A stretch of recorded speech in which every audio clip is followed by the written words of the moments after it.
Shalom saudara yang terkasih di dalam Tuhan, bagaimana kabar Anda hari ini? Saya berdoa supaya saudara tetap dalam keadaan yang baik, yang sehat, dan terus bersuka cita dimanapun saudara berada.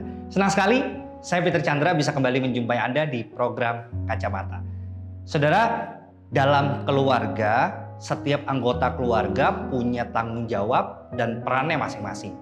Atas dasar itu, setiap anggota keluarga, baik suami, istri, maupun anak-anak, mereka punya kesibukannya masing-masing. Bahkan dalam menjalani kesibukan mereka, seringkali mereka punya waktu yang kurang efektif untuk bisa berkomunikasi satu sama lain. Kita juga sering mendengar, atau mungkin saya dan saudara juga mengalaminya, bahwa komunikasi yang kurang baik menjadi salah satu penyebab utama terjadinya konflik di dalam keluarga. Lantas, seperti apa firman Tuhan menyikapi persoalan ini? Apa yang harus kita lakukan sebagai orang yang percaya kepada Tuhan untuk menjaga komunikasi agar tetap berjalan dengan baik di keluarga kita? Mari saudara, kita akan belajar sama-sama tentang hal ini dari pesan firman Tuhan yang akan disampaikan oleh Ibu Krisna Dewi Maharti hanya di program Kacamata. Ku bawa hidupku padamu, ku bersujud karena kasih-Mu. Ku ada di tempat ini karena anugerah-Mu, anugerah-Mu, hanya anugerah-Mu. Pernah ku meragukan cinta-Mu saat ku ada di titik terendahku. Namun kasih-Mu selalu menemukanku, anugerah-Mu, hanya anugerah-Mu. Yesus sahabatku, sahabat setia, Kau di hatiku, ku di hati-Mu selamanya. Yesus sahabatku, sahabat setia, ku takkan takut, Kau besertaku selamanya. Saat ku takut dan tak mengerti mengapa ini semua terjadi, Kau hadir dan hiburkan hatiku.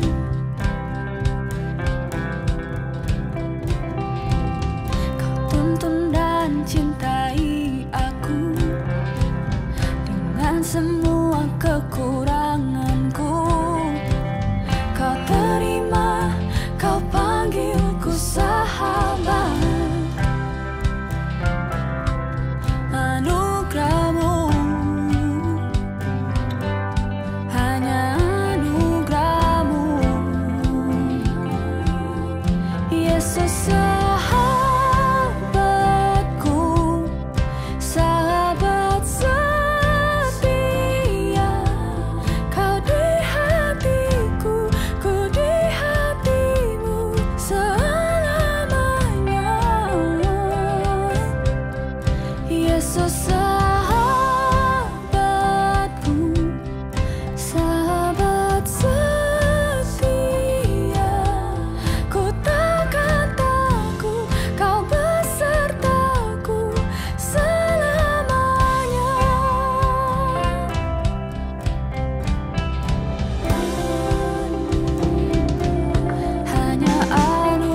banyaklah mendengar firman Tuhan.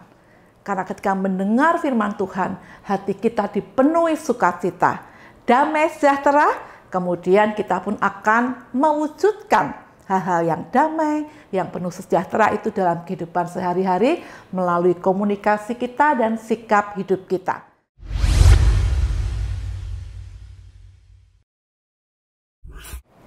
Shalom pemirsa You Channel dimanapun Anda berada, saya yakin dan percaya hari ini Anda dalam kondisi yang baik dalam penyertaan Tuhan. Senang sekali kita bisa berjumpa kembali dalam program Kacamata, dan hari ini bersama dengan saya Ibu Krisna Dewi Maharti. Kita akan berbincang-bincang atau hendak membahas atau kita hendak sama-sama belajar tentang tema komunikasi, khususnya komunikasi dalam keluarga. Kita pasti setuju ya, setiap kita ini adalah makhluk pribadi yang berkomunikasi. Baik dari yang anak-anak, remaja, pemuda, hingga dewasa, bahkan kita yang sudah usia tua atau lanjut. Tetapi apakah Anda betul-betul mengerti makna komunikasi, cara berkomunikasi yang baik, sehingga bisa bangun relasi yang indah di dalam keluarga?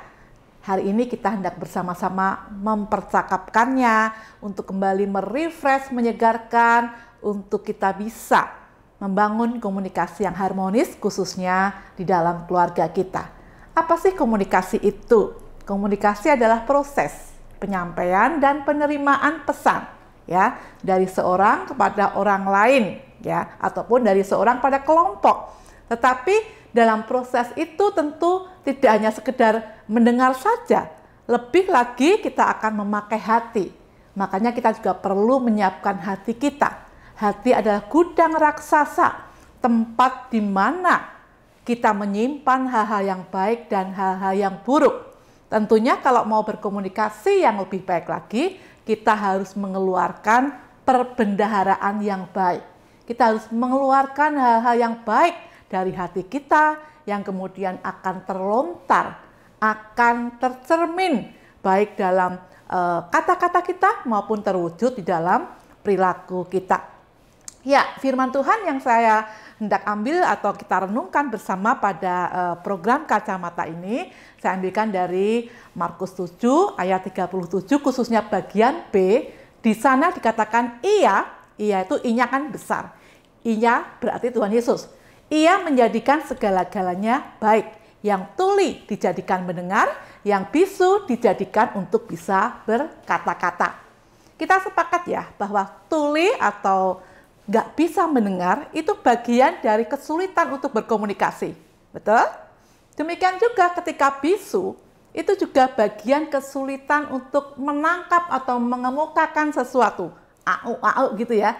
Nah di sini firman Tuhan tadi, Markus 7 ayat 37 khususnya bagian B, ia menjadikan segala-galanya baik. Berarti ia itu Tuhan Yesus itu mau kita ini melakukan hal-hal yang baik, mau menghilangkan apa yang menjadi penghalang di dalam komunikasi.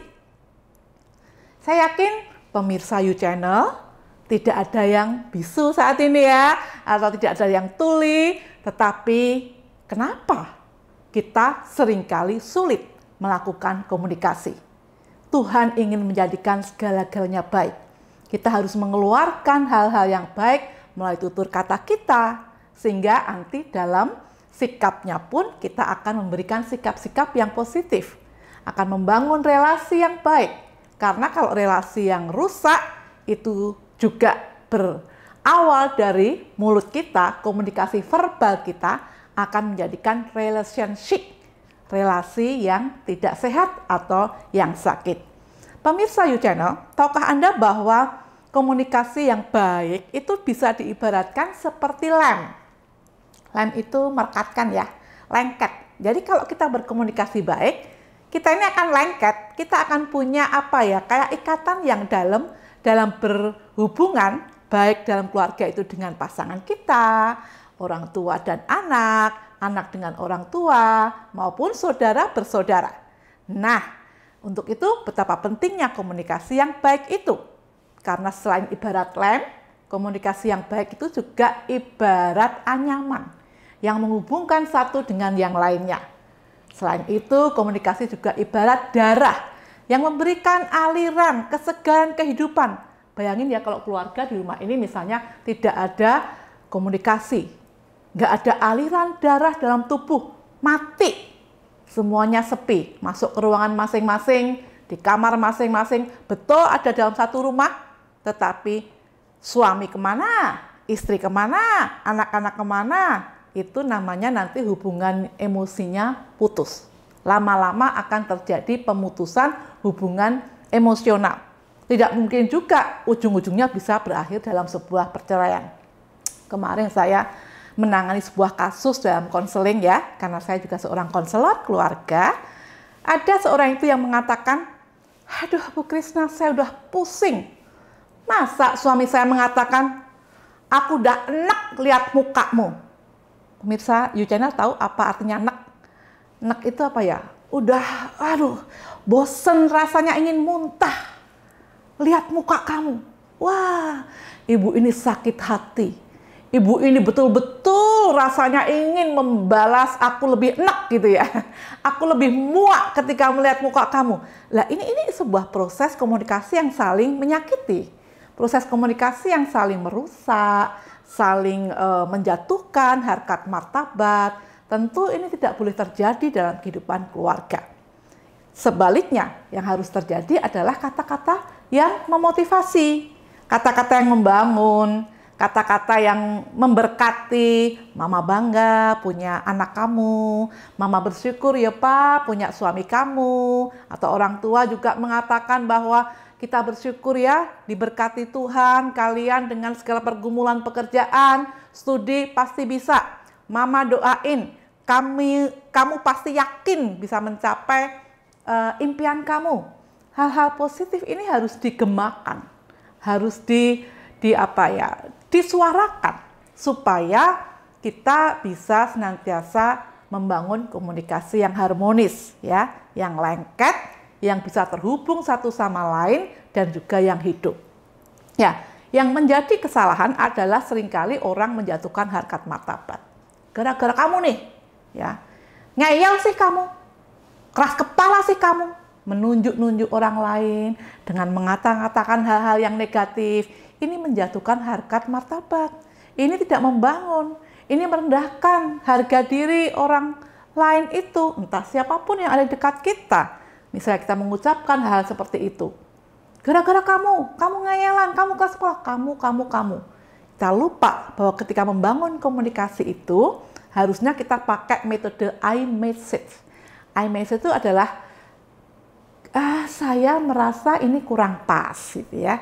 Saya rasa sebaiknya seperti ini. Jadi tidak menjatuhkan orang lain. Walaupun betul dia yang salah, tapi saya merasa apa nggak sebaiknya sebegini ya. Cobalah banyak dengan mengatakan saya merasa daripada gara-gara kamu. Kemudian menunjuk kamu ini, kamu penyebabnya. Tapi apa nggak sebaiknya seperti ini? Oh kemarin kejadiannya seperti itu ya. Harusnya mungkin kita melakukan hal ini. Jadi ada hal-hal bertanya yang halus. Itu membuat komunikasi membangun, bukan menjatuhkan, bukan menyalahkan, bahkan menghakimi. Ya. Makanya firman Tuhan dalam Yakobus pasal yang pertama ayat 19 di sana mengatakan bahwa hendaklah kita ini cepat untuk mendengar, tetapi lambat untuk berkata-kata dan juga lambat untuk marah. Nah ini kunci juga di dalam kita berkomunikasi. Firman Tuhan mengajarkan itu luar biasa. Hendaklah kita ini cepat untuk mendengar. Setiap orang hendaknya cepat untuk mendengar. Berarti mendengar apa? Bukan mendengar gosip, tetapi mendengar ya berita Injil itu sendiri. Kita mendengar kabar kesukaan, sukacita, kasih, damai sejahtera, pengampunan, kebaikan, kelemah lembutan. Bukankah itu yang harus kita banyak untuk dengar? Ya, firman Tuhan juga mengatakan bahwa segala yang baik, segala yang manis, segala yang membuat kebajikan, perhatikanlah, dengarkanlah itu. Jadi bukan mendengarkan hal-hal yang gosip, yang kotor. Kita harus melakukan banyak hal mendengar yang baik. Terutama berita sukacita, berita Injil, berita keselamatan yang sudah Tuhan sampaikan untuk kita wujudkan dalam hidup keseharian kita selaku umat Tuhan yang sudah ditebus, selaku umat Tuhan yang sudah diselamatkan. Banyaklah mendengar firman Tuhan. Karena ketika mendengar firman Tuhan, hati kita dipenuhi sukacita, damai sejahtera, kemudian kita pun akan mewujudkan hal-hal yang damai, yang penuh sejahtera itu dalam kehidupan sehari-hari melalui komunikasi kita dan sikap hidup kita. Hendaklah orang cepat mendengar dan lambat berkata-kata. Kenapa lambat berkata-kata? Nah, kalau Anda kebanyakan ngomong nih, saya sini bicara karena memang disuruh bicara ya. Tetapi kalau Anda seharinya banyak ngomong, aduh, ini tentu tidak alkitabiah, tidak memenuhi firman Tuhan. Hendaklah lambat berkata-kata. Itu maksudnya juga ketika kita olah rasa, olah batin ya, mengelola emosi kita. Jangan reaktif. Jangan jadi orang tuh cepat menyela. Jangan kemudian kita mau merasa paling benar. Stop dulu. Pikirkan, apakah kata-kata saya ini membangun? Apakah kata-kata saya ini positif? Menjadi berkat atau justru akan menghancurkan orang itu? Ataukah justru akan membuat dia putus asa, tidak bersemangat? Jadi hendaklah orang untuk cepat mendengar dan lambat berkata-kata, bukan nggak boleh ngomong, tetapi dipikir dulu, diolah di hati dulu gitu ya. Kemudian lambat juga untuk marah. Marah bukan nggak boleh, tetapi lambat artinya jangan cepat-cepat emosi. Kita ini makhluk yang beremosi.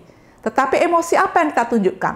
Emosi yang positif atau emosi yang negatif? Kalau kita mau membangun sebuah komunikasi yang positif dalam keluarga, yang harmonis, tentu emosi yang kita tonjolkan adalah emosi yang positif. Sukacita, damai sejahtera, kelemah lembutan, kesabaran, kebaikan hati, itu yang harus terus kita gemakan, yang harus terus tercermin dalam kehidupan kita. Niscaya kalau itu yang terus kita lakukan, kita pun akan mewujudkan komunikasi yang harmonis dalam keluarga kita. Ya, jadi sekali lagi, mari kita membangun komunikasi yang harmonis dalam keluarga kita. Dengan apa? Banyak mendengar firman Tuhan, mendengar orang-orang di sekitar kita, kemudian kita membuka hati dengan mengolah rasa, gitu ya. Lambat berbicara, seorang tokoh komunikasi mengatakan, berikan telinga Anda dan kurangi bicara Anda. Banyak mendengar, kurangi bicara. Dan kemudian kita lambat juga untuk marah. Itu bisa terjadi kalau kita senantiasa menghadirkan Tuhan, sang komunikator dalam kehidupan keluarga kita. Tuhan Yesus memberkati. Amin. Mari kita sama-sama untuk menguatkan firman Tuhan ini, kita bersatu di dalam doa. Bapa Allah kami yang di surga, kami bersyukur memiliki Allah seperti Engkau, Tuhan sang komunikator agung yang senantiasa menolong kami, menjalin hubungan erat dengan kami, bahkan Engkau senantiasa mengasihi kami. Ajar kami untuk meneladani kasih-Mu, karena dengan kasih-Mu, dengan teladan-Mu yang luar biasa, pengorbanan, kebaikan, kemurahan hati, itu membuat kami bisa membangun komunikasi yang baik, yang harmonis dalam keluarga kami. Firman-Mu tadi berkata bahwa Engkau akan membuat segala-galanya baik, yang tuli dijadikan bisa mendengar, yang bisu bisa berkata-kata. Engkau akan menghilangkan setiap penghalang komunikasi kami. Dan komunikasi kami terhalang ketika kami egois, ketika kami merasa paling benar, ketika kami memiliki hati yang keras. Kami mohon ampun Tuhan, kalau selama ini kami belum mampu membangun komunikasi yang baik karena keegoisan kami. Alirkanlah pengampunan atas kehidupan kami dan berkati kami semuanya pemirsa You Channel yang saat ini mungkin sedang ada pergumulan, bahkan juga sedang mengalami pergumulan dalam komunikasi. Biarlah firman Tuhan saat ini boleh menguatkan mereka, menghibur, menopang, sehingga nama Tuhan dipermuliakan. Ini doa kami yang kami naikkan dengan penuh ucapan syukur dan permohonan di dalam nama Tuhan kami, Yesus Kristus. Amin. Terima kasih Bu Krisna Dewi Maharti yang sudah berbagi pesan firman Tuhan kepada kami semua di program Kacamata hari ini. Saudara, semua hal yang diciptakan oleh Tuhan Yesus itu sangat baik, termasuk soal komunikasi. Firman Tuhan dengan jelas menceritakan dan memberikan gambaran pada kita semua bahwa Tuhan menginginkan komunikasi yang baik di segi kehidupan kita dimanapun kita ditempatkan, termasuk di dalam keluarga. Mari kita mau ambil bagian sesuai dengan peran dan tanggung jawab kita masing-masing di dalam keluarga untuk bisa menerapkan pola komunikasi yang efektif sehingga saudara, keluarga yang sedang kita bangun saat ini bisa menjadi berkat buat orang lain dan orang-orang yang kita kasihi. Bagi saudara yang ingin berbagi cerita tentang persoalan hidup dan ingin didoakan oleh tim kami dari YouChannel TV, Anda bisa menghubungi kami di nomor yang sudah tertera di layar kaca Anda. Saya akhiri saudara perjumpaan kita di program Kacamata kali ini, tapi saya tidak bosan mengingatkan saudara untuk tidak kendor dalam pelaksanaan protokol kesehatan. Saya Peter Chandra pamit undur diri, sampai jumpa minggu depan. Tuhan Yesus memberkati. Kalau bukan Tuhan yang membangun kota, maka semuanya jadi sia-sia.